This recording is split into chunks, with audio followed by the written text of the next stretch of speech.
a meatball that literally tastes like Thanksgiving dinner. So first we have to make the cornbread stuffing part of this. I took half a bag of stuffing. I warmed up some stock and doused the bread, and now it's nice and moist. Now we're going to put some celery and onion into a pan with a little butter or olive oil or a combo. And we're gonna get that to sweat by adding salt. So I've got some fresh sage, fresh parsley.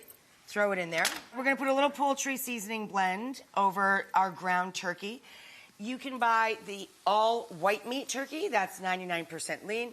We prefer the mix of the light and dark meat mixed together. Regardless, I add a little olive oil so this browns evenly in the oven. And we're going to add the golden raisins that we plumped in a little hot water. Honey, you go flippy the pan while I do this stuff, okay? John loves the pan flip. Wait, let me add the garlic first, please. I know, Don't I get flip it excited. Well, just don't flip it in my face, I love okay? to do the flip. I understand, sweetheart. Have fun. I know.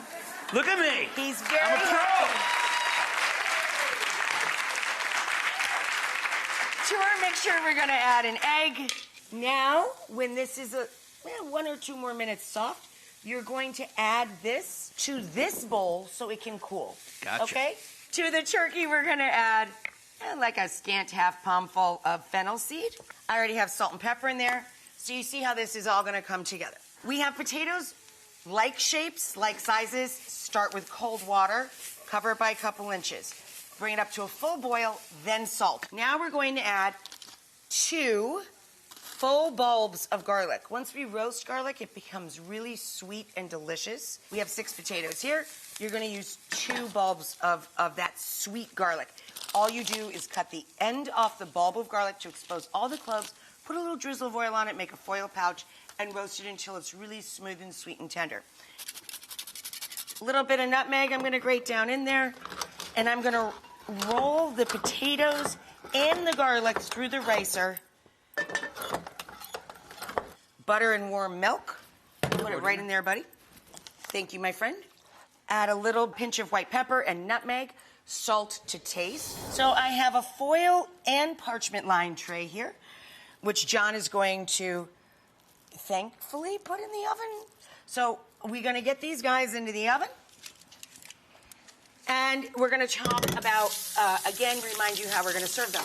We have the roasted garlic in that pot, mashed potatoes that are staying warm in the bain-marie. You can serve it with cranberry sauce or applesauce.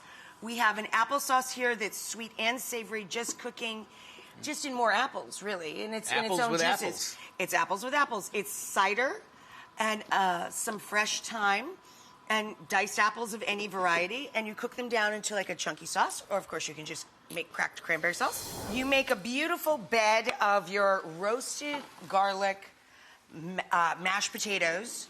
Then you nest the meatballs right down in that. Then we're gonna finish the gravy with a little touch of lemon juice just to brighten it up. And this is just roux. Flour and butter, equal amounts, whisk it together. When it bubbles, salt, pepper, turkey stock or chicken stock or bone broth. Let it thicken up a little bit. I actually like kind of a light gravy on this.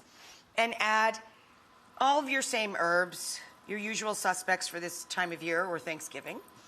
I have sage, thyme, and parsley. I like to save a little to pass at the table, but I like to pour it down over the top as well. And just put that chunky applesauce with fresh thyme alongside. You could also do this for cocktail parties.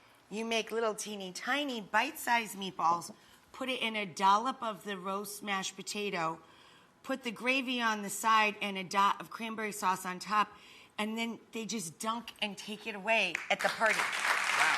So cute!